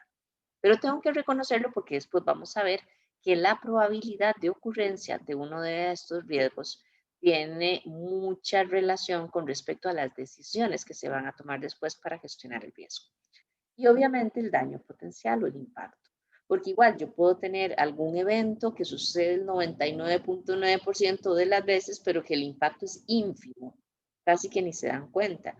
Entonces no es tan importante responder a ese riesgo como sería más importante responder a un evento que tiene una probabilidad de 90%, pero que el impacto es crítico, ¿verdad? Entonces por ahí la idea es optimizar los recursos, redistribuir bien todos esos recursos para tratar de protegernos de las consecuencias mayores. Las políticas de seguridad de la información tienen que ser definidas por la gobernanza de TI en conjunto con la gerencia general de la empresa. TI es el encargado de establecer qué es lo que se pretende a partir de los requerimientos del negocio. El negocio es el encargado de hacer la aprobación de esas políticas para que sean distribuidas en toda la organización. Podemos establecer, por ejemplo, políticas de uso aceptable. ¿Qué es lo que yo voy a permitir y no en cada uno de los casos? Ahí es donde tengo que decir, bueno, usted puede traer sus dispositivos si nosotros se lo conectamos, o solo cierto tipo de dispositivos, o solo se pueden utilizar las computadoras de la empresa. Vamos a condenar los puertos USB, no se pueden usar cosas, y todo eso tiene que estar claramente establecido. Si hay sitios en internet donde se puede navegar, cuáles no. Qué comportamientos esperan y qué no. Todo eso tiene que estar claramente establecido y cuando una persona entra a trabajar en la empresa, tiene que dársele toda esa política de uso aceptable y tiene que firmar algo donde la persona se hace responsable de que lo leyó y de que lo va a cumplir. ¿Ok? Mucha gente no lo lee, bueno, no lo lee, pero ya es responsabilidad de cada uno de nosotros antes de firmar un documento, leerlo. Y para saber qué es lo que nosotros estamos accediendo a hacer. Y obviamente la parte de administración de la identidad es otro elemento importante, ¿verdad? Donde está toda la parte de los procesos, todo esto que les digo, bueno, si entra una persona, cuál es su perfil, quién es el encargado de establecer ese perfil, en cuánto tiempo se le tiene que dar, cada cuánto tiene que cambiar la contraseña. Y otra parte que es muy importante que a veces dejan de lado, cuando una persona cambia de puesto, por ejemplo, bueno, si cambia de puesto, cambia su rol, cambia el perfil de acceso a las bases de datos, a los sistemas. Entonces es actualizarlo. Yo he llegado a lugares donde yo empecé como cajero, estuve, no sé, como vendedor, después me hice del área de la contabilidad y entonces tengo, en mi perfil puedo acceder a cualquiera de los sistemas relacionados. Eso está muy mal. Hay que cada cambio en el perfil de puesto tiene que cambiar el acceso a los sistemas y a las bases de datos. Y otra cosa que también he encontrado que sucede en muchos lugares es que a mí me despiden o renuncio, cualquiera de las dos, y el usuario sigue habilitado. Entonces, yo desde mi casa podría ingresar a la base de datos corporativa, a copiar datos, a ver, cosas así. Y no, eso debería ser que en el momento en el que renuncia o en el que lo despiden, directamente llega la orden de cancelación del usuario y de la contraseña. Pero bueno, son cosas, como les digo, que hay que ir trabajando y vean que mucho de esto, pues es de sentido común, ¿verdad? Pero como dicen por ahí, el sentido común es el menos común de los sentidos. Desastres y continuidad. Obviamente, cuando estamos pensando en todo esto de tecnología, ¿verdad? Hay algunos de los riesgos que nos van a llevar a una situación de desastre. Como cuando les decía, por ejemplo, de la denegación de servicios, bueno, si es el servidor de las aplicaciones web el que colapsó, pues tal vez la red corporativa se mantiene bien, digamos que tenemos un problema con las partes externas, pero internamente seguimos trabajando y tal vez el impacto no sea tan alto. Pero dependiendo de los tipos de ataques, de si hay virus, si hay spyware, si hay esto, lo otro, aquí y allá, podemos llegar a un punto en el que no somos capaces de brindar los servicios ni a los clientes internos ni a los clientes externos. En ese caso, pues entonces estamos en una condición de desastre y tenemos que planificar cómo vamos a reaccionar ante un desastre. Y esto va un poquito más allá también de la parte tecnológica. Usualmente este plan de recuperación ante desastres lo que hace es analizar todas las posibilidades de qué es lo que está pasando a partir de los datos, los procesos y las aplicaciones que son críticos para el negocio, restablece la infraestructura tecnológica necesaria para poder volver a brindar los servicios críticos, no todos, los servicios críticos. Y cuando levantamos la infraestructura tecnológica para esos servicios críticos del negocio, entonces empieza a ejecutarse el plan de continuidad del negocio, que es empezar a brindar los servicios ya a los clientes externos. ¿Ok? Pero nuevamente, esto lo vamos a ver después con un poquito más de detalle en la parte de riesgos. Es importante, primero, lograr identificar cuando estamos en situación de desastre y cuando no. Porque una cosa es que un riesgo se materialice y reaccionemos a ese riesgo, y otra cosa es declarar el desastre a nivel empresarial y mover un montón de recursos y de cosas para sobrellevar ese desastre tecnológico. ¿Quién es el responsable de tomar esa decisión y bajo qué criterios? Es algo que tiene que estar claramente establecido por toda la empresa para que no haya dudas en el momento. ¿Okay?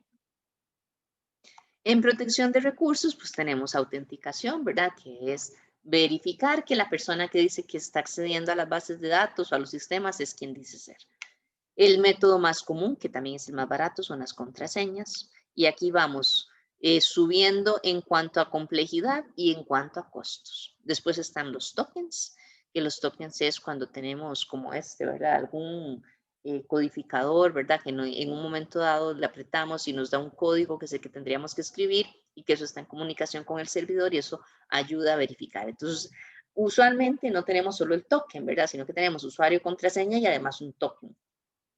Tenemos tarjetas inteligentes, que son como los carnets de trabajo y que con ese mismo carnet tiene alguna parte magnética o ahora se usa más como radiofrecuencia y demás, a partir de la que se pasa por un lector y entonces eso autentica esa posibilidad. Se meten también esas tarjetas, hay computadoras que ya traen los dispositivos para ingresar esa tarjeta, entonces tiene que estar la tarjeta en el puerto de la computadora ahí, tener la autorización para que se pueda conectar a la red corporativa. Y si no está puesta ahí, pues entonces no hay acceso a los datos.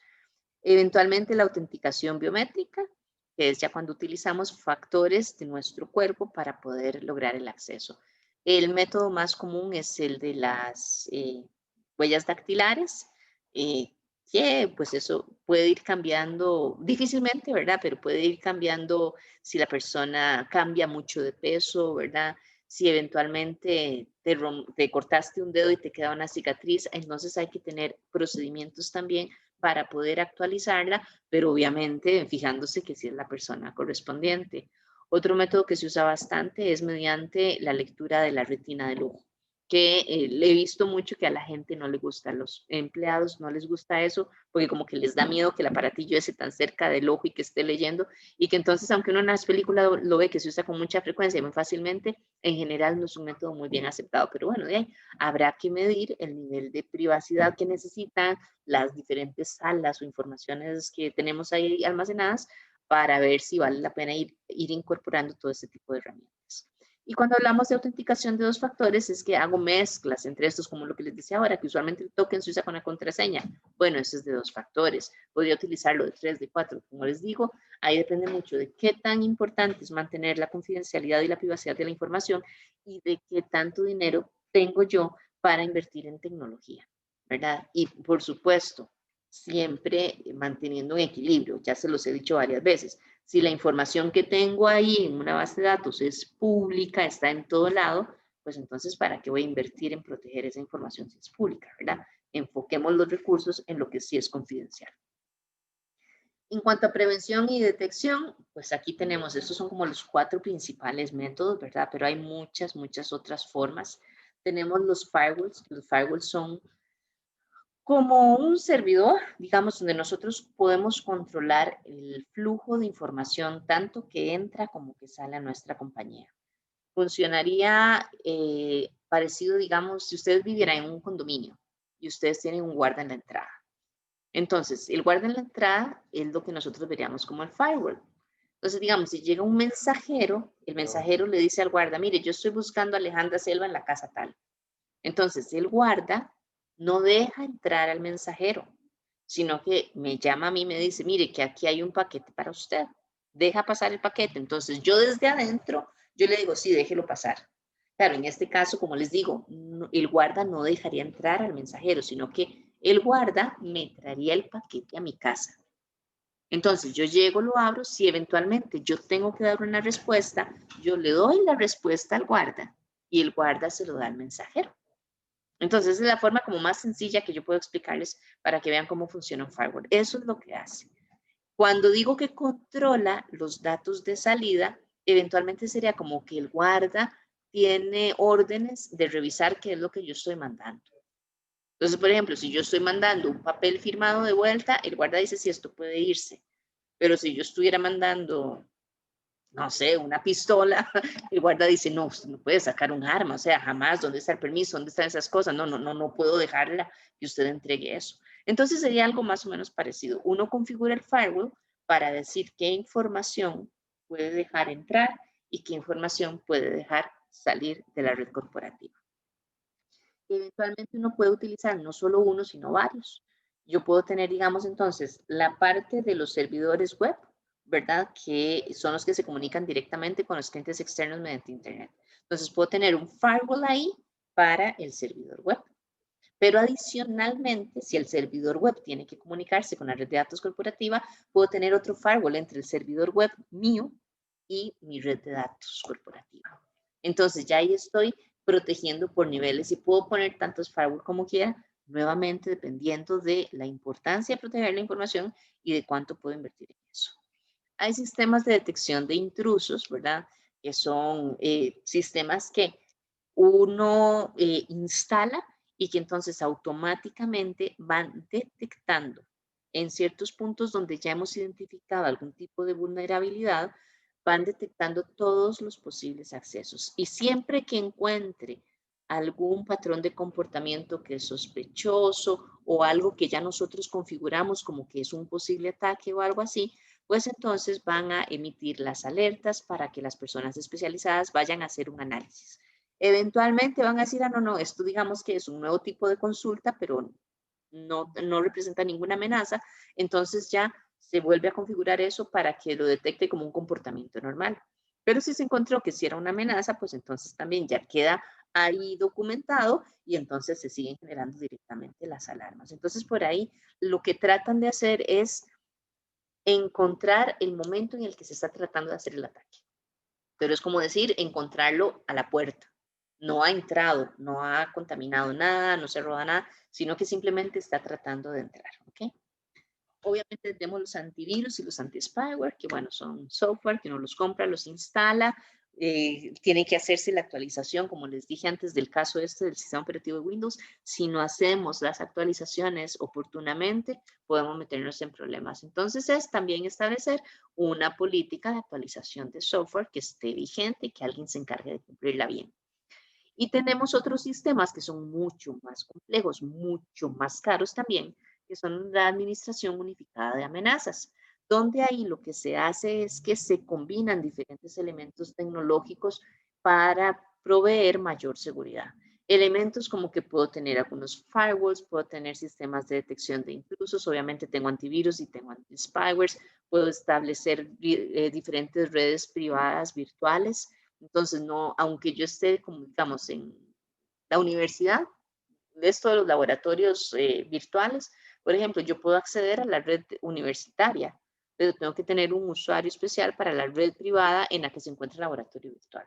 Entonces, el que no tiene eso, por eso es que tenemos que hacer los usuarios. El que no tiene ese usuario no puede acceder a esa red. Entonces, puedo hacer hasta esas redes virtuales por áreas, por temas, por tipo de información, por lo que yo vaya a necesitar. Entonces, por ahí, como les digo, nuevamente depende de qué tan privada debe ser la información y qué tanto puedo gastar. Después tenemos por acá lo que es el cifrado de datos, ¿verdad? Que el cifrado es codificarlos, ¿verdad? Es tener un codiguito donde yo digo la A la cambio por una cara feliz, la B la cambio por tal otra cosa. Obviamente es mucho más complejo que eso, ¿verdad? Usualmente hay un algoritmo matemático complejo, ¿verdad? Detrás de todas estas cosas, pero la idea es básicamente eso, es tener ese código donde si vos tenés que sin cómo se cambia, ¿verdad? ¿Cuál es la clave de cómo cambia cada una de las letras? Puedes entonces leer el mensaje y si no tenés ese conjunto de claves, pues entonces no puedes leer el mensaje. Esta maquinita que ven aquí es la Enigma, ¿verdad? Desde 1941. No sé si han visto la película, que es buenísima, por cierto, ¿verdad? Que era la máquina con la que los alemanes cifraban sus mensajes durante la Segunda Guerra Mundial y que pues le costó mucho a los aliados poder de decodificar, ¿verdad? De encontrar el método, el algoritmo para poder decodificar las instrucciones a tiempo y entonces pues ganarles en algunas de sus incursiones.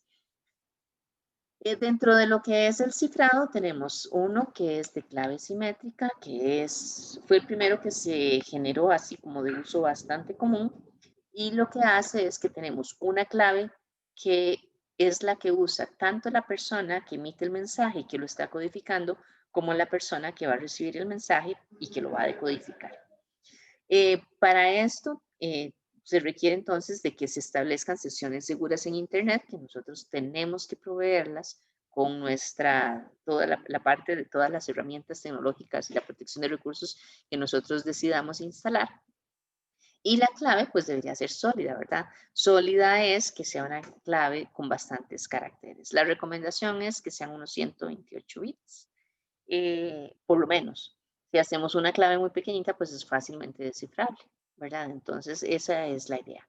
El problema principal que tiene las claves simétricas es que pensemos que si yo soy la que voy a cifrar el mensaje y se los quiero mandar a ustedes, yo tengo que compartirles la clave de alguna forma, ¿verdad?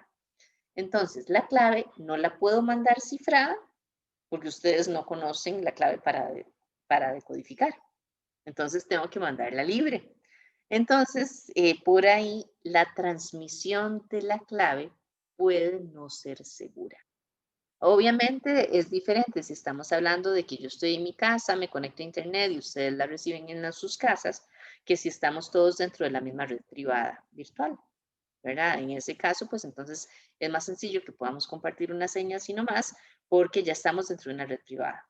Pero por eso, dependiendo de la situación, yo debería tener algún otro método donde no tenga que transmitir la clave tan libremente.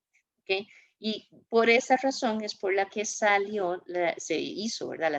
El cifrado de clave pública, donde acá tenemos dos claves. Entonces, digamos, les digo a ustedes, si ustedes me van a mandar un mensaje a mí, entonces esta es la clave para que ustedes hagan la codificación.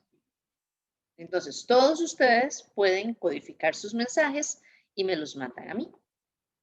Cuando yo los voy a abrir, porque están dirigidos a mi persona, yo tengo una clave diferente que es la que me sirve para decodificarlo. Entonces, aunque ustedes me manden mensajes y ustedes intercepten sus mensajes, como ustedes no tienen la clave para descifrar, no van a poder leer lo que me enviaron sus compañeros. La única que puede leerlo soy yo. Y como yo soy la única que lo recibe, yo no tengo que compartir esa clave. ¿Ok?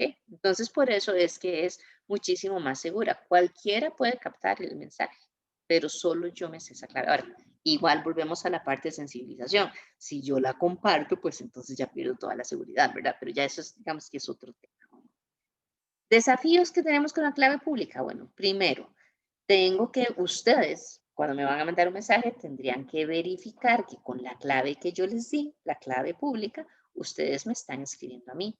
Porque si la clave es equivocada, cuando yo lo recibo, yo no voy a poder descifrarlo. ¿Ok? Para eso es que existen las autoridades de certificación que emiten esos certificados, donde dicen, sí, la clave que usted me está dando le pertenece a Alejandra. Entonces, usted puede descifrar algo con esa clave y Alejandra lo va a poder descifrar. Esa es una de las primeras partes, ¿verdad? Y la otra es garantizar que el autor del mensaje es quien dice ser, que es la otra parte, ¿verdad? Si yo recibo un archivo de alguno de ustedes, yo debería verificar que realmente es la persona correcta quien me lo está mandando, que no es un impostor y que no le voy a responder a algo que pueda meterme eventualmente en problemas. Y para eso es que utilizamos la firma digital. Lo de la firma digital lo que hace es garantizar, ¿verdad? Eso está registrado en algún lugar, entonces yo puedo verificar que si esa firma digital es válida, pues entonces sí es la persona que dice ser. ¿Okay? Tenemos algunos elementos o seguridad en la nube. Como les dije antes, en la nube no es que están ahí etéreamente guardados y que nadie puede acceder, no, no. A final de cuentas es un servidor igual que cualquier otro y alguien está dando mantenimiento y alguien lo tiene enchufado a la electricidad y demás. Todo eso se mantiene igual.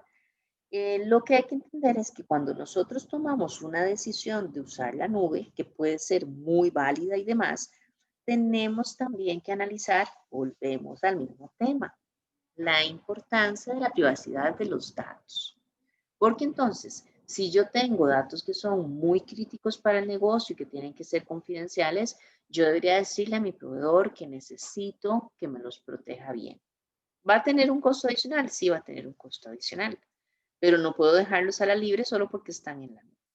Entonces, por ahí tengo que tener, bueno, más bien, estar consciente de que si yo tengo datos de mis clientes y yo se los doy a mi proveedor en la nube, aunque algún hacker ataque a mi proveedor en la nube, la que es directamente responsable de los datos de mis clientes soy yo.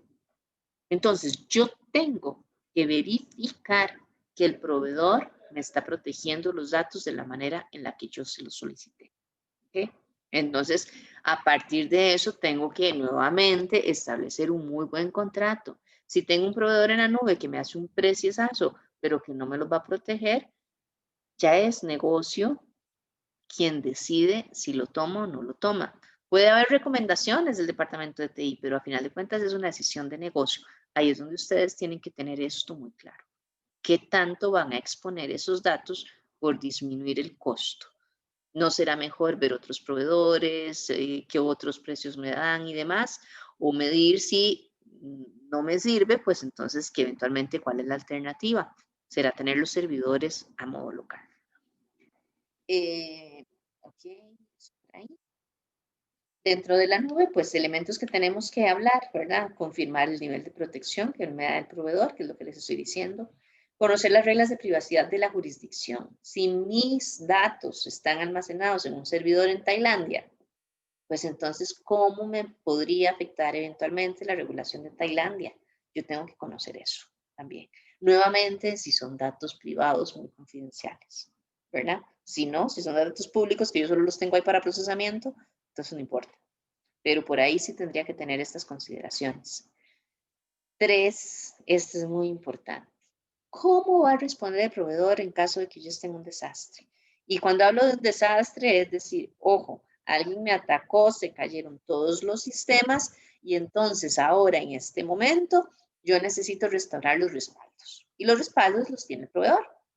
Entonces, si yo en el plan de recuperación ante desastres, yo como departamento de TI, me comprometí a que en caso de desastre, en 3 horas iba a tener restaurados los datos para comenzar con los servicios críticos, pues entonces a mí no me sirve de nada tener un contrato con un proveedor que me diga en caso de desastre, en 6 horas yo le tengo los datos restaurados.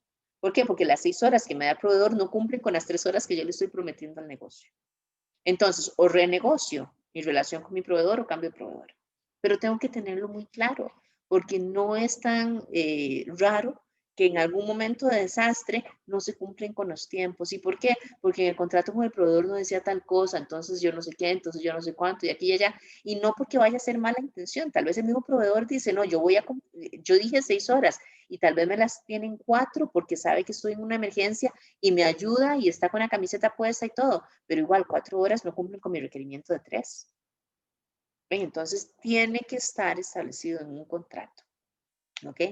Y por otro lado, número 4, si el proveedor tiene la disposición de someterse a auditorías y certificaciones de seguridad por normativa, por cumplimiento regulatorio, porque tengo alguna certificación empresarial, por la razón que sea, eventualmente yo tengo que validar ante algún ente, ¿verdad? Supervisor, que estoy cumpliendo con cosas de cierta forma. Cuando a mí me hacen esas auditorías de cumplimiento, si yo tercerizo, por ejemplo acá, los datos en la nube, los estoy tercerizando, yo no soy directamente la persona que gestiona toda la parte de seguridad de los datos. Pero yo no le voy a decir a la persona o al ente que me está regulando, no, es que como yo no respaldo los datos, eso lo ve el proveedor, no es problema mío. No, jamás. O sea, yo sigo siendo responsable ante esos órganos. Entonces, cuando a mí ese órgano me dice, voy a hacerle una auditoría a usted de la seguridad de la nube, de los datos en general, entonces yo tendría que decirle a mi proveedor, ok, necesito que me haga una auditoría de cómo está gestionando mis datos. Y la auditoría tiene que ser efectuada por una tercera parte, un auditor de TI, y que me mande el informe. Entonces yo al órgano controlador le voy a presentar los resultados de las auditorías de los procesos que yo gestiono, más los resultados de las auditorías de los que les hicieron a mis proveedores. ¿Okay? Entonces funciona de esa forma. Si mi proveedor me dice, no, yo no me voy a hacer auditorías, olvídelo, lo siento, pero tengo que buscar otro proveedor. Porque si no, quien está en incumplimiento soy yo, no es el proveedor. Y eventualmente me pueden quitar una certificación, lo cual se vería muy mal a nivel de imagen de la empresa. Podrían eventualmente quitarme permisos para trabajar, si es algo de cumplimiento regulatorio a nivel de leyes nacionales o algo así. Entonces, el impacto puede ser muy grande. Entonces, todo esto yo debería analizarlo antes de firmar el contrato, no cuando ya estoy en la torta. ¿Ok? Y eso sería. ¿Preguntas de este tema de seguridad? No. Ok, nos quedan 20 minutos. Vamos a ver si por ahí logramos repasar. No, en realidad es muy... Profe, una pregunta. Ajá. Mi duda es, digamos, toda esta información, entonces en el examen no va a salir como de memoria, un asociación, más que todo van a ser casos, ¿verdad? El examen es un caso. De hecho, Ok. déjenme Usted ver. nos va a dejar como práctica para... De hecho, eso les iba a decir. Hay un caso que es la práctica para el examen. Pero déjenme ver una cosa. Acá. 22 de enero. Ok, entonces veamos. Voy a compartirles aquí. Profe, yo sí tenía otra duda. Ajá, ¿qué será? Bueno, que usted había dicho que hoy era el último día como para asignar grupos y que si alguien se quedaba sin grupo, que usted lo asignaba. Yo no puedo obligar a nadie a recibir a nadie. Yo puedo ayudarlos a decir, en tal grupo tengo 4 personas, Ok, pregunten, nada más. Lo que pasa es alguien... que, bueno, digamos, ahorita tocamos ese tema, ¿sí? Ok, Por perfecto. eso, déjame terminar con esto. Ojo, acá tenemos casos de tema 2, propuestas de solución. Aquí tenemos, a partir de mañana, están disponibles. Entonces, lo que vamos a hacer es que hay un caso, que es el caso, ya les digo,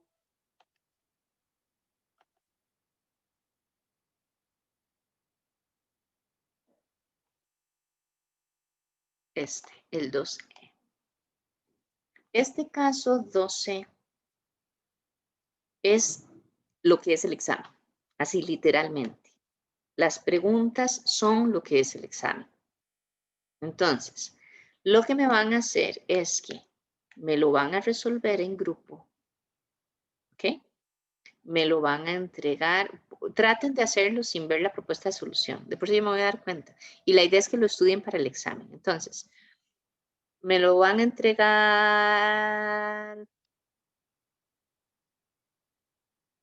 Hoy es jueves, viernes, sábado, domingo. Hasta el lunes a mediodía les doy tiempo. ¿Ok? Para que me lo hagan.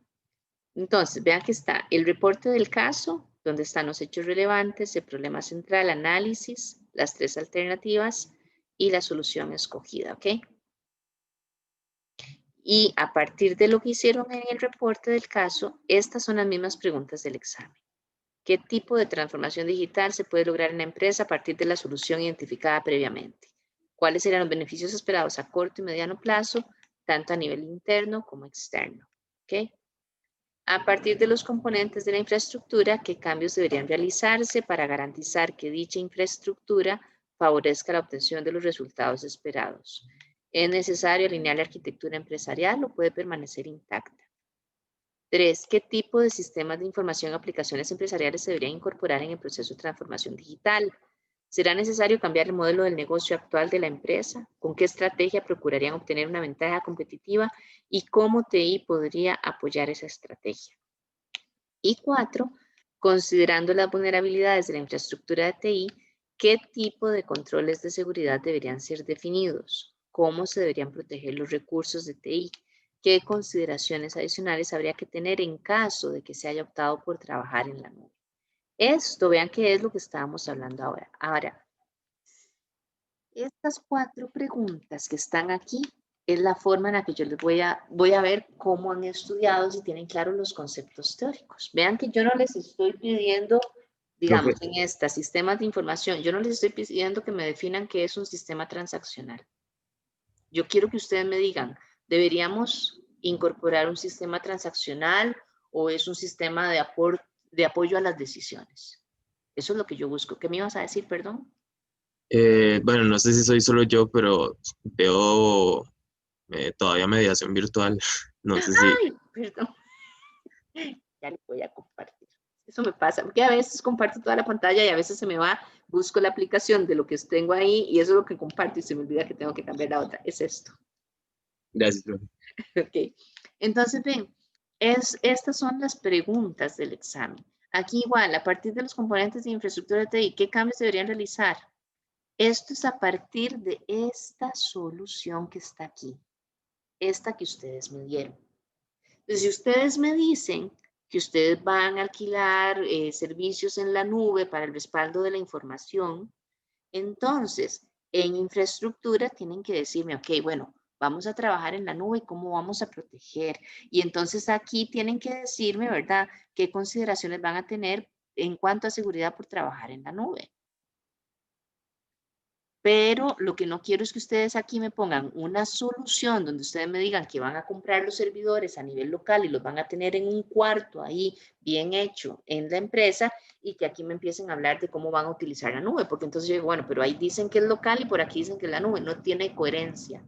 Entonces yo necesito que me hagan esa relación. Primero el reporte del caso y después me contestan. Nuevamente, aquí no quiero definiciones. A partir de los componentes de la infraestructura, ¿qué cambios deberían realizar? Si van a utilizar la nube, me dicen, bueno, tal vez vamos a hacer una comunicación, una red privada virtual para comunicarnos con la nube y que los accesos sean bastante privados y demás cuando llegamos a donde está nuestro proveedor, donde tienen los datos. Ok, genial. Yo no les estoy pidiendo que me definan plataforma de hardware ni que me definan plataforma de software. Entonces, no me tienen que definir nada. Lo que tienen que saber es si van a tener que cambiar sistemas operativos eventualmente, porque lo que describe el caso es, no sé, de los años 70. Entonces, como es tan viejo, eso hay que actualizarlo. Eso sí necesito, pero no me den definiciones. ¿Ok? Entonces, por ahí lo que vamos a hacer es que, como les digo, les voy a dar hasta el lunes a mediodía para que me lo resuelvan. Idealmente en los grupos en los que van a hacer el examen, ¿verdad? Para que ya se vayan preparando, vayan viendo fortalezas y debilidades. El examen es de mañana a las 8 de la mañana. Yo les voy a mandar el correo formal, ¿verdad? Ya diciendo cuál es el enlace y todo eso. Todos los grupos lo vamos a hacer el mismo día, a la misma hora. Es el mismo examen para todos. Como les digo, entonces, estas son las preguntas. Resuélvanlo. Ya después de eso, lo que viene en este caso es este enunciado de este caso. Entonces, tienen que responderme esas preguntas a partir de este enunciado. En el examen, pues lo que cambia también es el caso. Pero las preguntas son esas para que se vayan familiarizando. Y como les digo, igual les mando un correo diciéndoles, este se equivaldría a un quiz teórico. Y entonces yo también ahora les mando el detalle para que lo resuelvan. ¿Ok? ¿Cuándo era, profe? ¿Ah? ¿Perdón? ¿Cuándo es que era? El examen. No, la práctica. Este caso para el lunes a mediodía. Y voy a hacer, déjame ver, lo posible el lunes que tengo. Voy a hacer lo posible por calificarlo el mismo lunes para devolvérselos pronto para que lo tengan listo para el examen. Y entonces lo que voy a hacer es que voy a habilitar en la plataforma, ya sé, voy a habilitarles para que a partir de hoy puedan ver las propuestas de solución del caso de los sistemas y del caso de seguridad de la información, que son los que no hemos discutido y de los otros, pero no el de este. ¿Ok? En el caso, este casito de la red de talleres de maquinado, me gusta mucho y de una vez se los digo, para que no se me frustren. Me gusta mucho porque hay un montón de información que es irrelevante. Entonces, tengan cuidado. ¿Quién es su cliente? Es la red de talleres de maquinado. Porque mucha gente me lo empieza a resolver y tienen un enfoque en un cliente que realmente no es. Ustedes tienen que solventarle la situación a ellos. ¿Ok? Entonces, hay mucha información que no es relevante para la solución y tienen que aprender a distinguir eso. Por eso me gusta mucho el caso, porque lo ayuda a uno a pensar mucho. ¿Cuál es el impacto que tiene esto, lo otro aquí y allá? ¿Para qué me cuentan esto? ¿Esto es importante o no es importante? Todo eso, ¿ok? Igual acuérdense que yo quedo disponible para algunas consultas. No les voy a responder los cuestionamientos, pero sí para guiarlos si lo necesitaran, ¿ok? Yo sé que, digamos, ya no tengo horas de consulta esta semana, son lunes y miércoles, pero me mandan WhatsApp o algún correo y yo con mucho gusto les respondo. ¿Ok? Esto con respecto a este casito. Después vamos a la otra parte, ya en la sección de nosotros. Ya está aquí, Proyecto Chocolatería Tianchi. Este es el caso del proyecto. ¿Ok? Esta es la sexta lección, ya se los estoy poniendo ahí para que empiecen a leerlo, analizarlo y demás. Y estos que están aquí son los enlaces para los entregables. El entregable 1, que es la parte del documento de análisis de procesos. El entregable 2, que es la parte de gestión de riesgos. Y los entregables 3 y 4, que serían la herramienta en Visual Basic que ustedes diseñan y la exposición, que sería que me suban la presentación de PowerPoint, o bueno, PowerPoint o donde la hagan, ¿verdad? Digo yo. Entonces ahí las fechas están en el programa del curso. Acuérdense que el programa del curso está aquí arriba. Ahí están las fechas detalladas. Y el detalle de lo que tienen que presentar está ahí en lineamientos del curso. Es más, por aquí se los enseño. Porque a veces me dicen, profe, no sabemos qué hay que presentar en cada uno de los entregables. Bueno, aquí está. Ya le digo, es esta. Vean que aquí vienen los lineamientos, ¿verdad? Y entonces, bueno, los objetivos, ajá, los entregables. Entonces, ven, aquí dice, por ejemplo, análisis de procesos. Y aquí viene cuánto vale y cada uno qué es lo que tiene que hacer. Vienen extensiones máximas de cada una de las partes de los documentos. Como les digo, el primero es de análisis de procesos. El segundo entregable, ya voy Ingrid, ya te doy la palabra. El segundo es de riesgos, ¿verdad? Que aquí igual también dice, ¿verdad? Que es lo que tiene que tener cada uno de ellos. La herramienta en Visual Basic es lo que tiene más valor, es un 10% de la nota. El proyecto vale 20, ¿verdad? 10% de ese 20 es la herramienta propiamente. Y aquí está para la exposición y la defensa de la propuesta. Esto es lo que tiene que incluirse en la exposición. Y después la defensa, ¿verdad? Que vale 30 puntos. Ingrid, ¿me ibas a decir?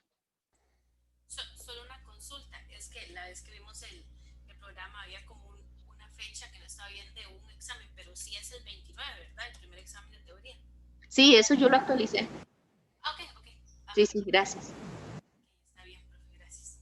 Ok, entonces esto es, como les digo, el detalle de lo del proyecto. Sí necesito que ya, que me envíen al correo la conformación de los equipos de trabajo del proyecto. Digamos, hubo un grupo que me mandó una al WhatsApp, el de Melissa, me parece, pero me parece que era para lo de investigación científica. Entonces, si es el mismo grupo para el proyecto, me lo mandan por correo, porque yo necesito el archivo de calificaciones ir agrupándolos y todo para cuando vaya calificando, pues que se vayan asignando los puntos donde debe ser. Y eso, vieran que parece mentira, pero requiere tiempito. No sé si hay alguna pregunta del proyecto. Ahí tienen que leer el caso, ¿verdad? Es amplio, o sea, son como 8 páginas de enunciado, pero como tenemos bastantes semanas para hacerlo, pues por eso es que lo hago larguito.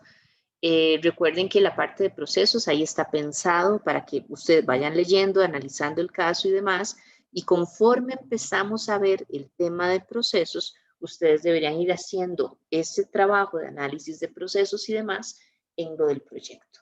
Si la primera semana vemos cómo se categorizan, cómo se hace el mapeo de los procesos, entonces ustedes deberían identificar procesos en el caso para hacer el mapeo. Si lo van haciendo con tiempo, van a ver que regalado el tiempo para presentar todos los entregables.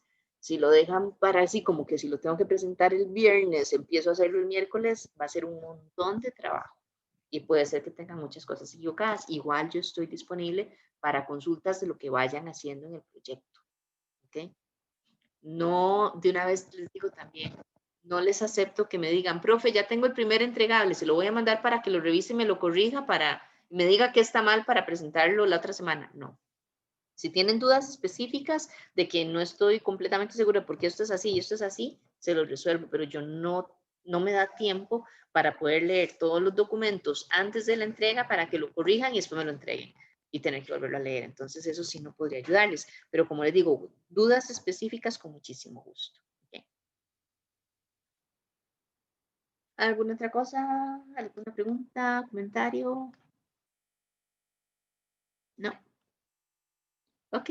Entonces, si es así, voy a, como decirles, habilitarles de una vez esos casos para que los resuelvan. Comparen el análisis que ustedes hicieron, si lo hicieron, espero que lo hayan hecho, con lo que está en la propuesta de solución, y cualquier cosa que no comprendan, por favor, pregúntenmelo. Esa es la idea. Esto es mucho de análisis, de interactuar. Acuérdense que no hay una única respuesta posible. Entonces, si ustedes piensan que la solución debería ser otra, puede ser que esté bien, pero entonces por eso háganme la consulta para ver si sí o si no. Acuérdense que eso es una solución que yo hice en un momento dado. Eventualmente yo me pongo a solucionarlo ahora y lo soluciono diferente. Eso va cambiando. ¿Ok? Entonces, chicos, quedamos por el momento. Ahora les mando los correos y nos vemos la próxima semana, si Dios lo permite. Cuídense mucho. Chao. Hasta luego, profe.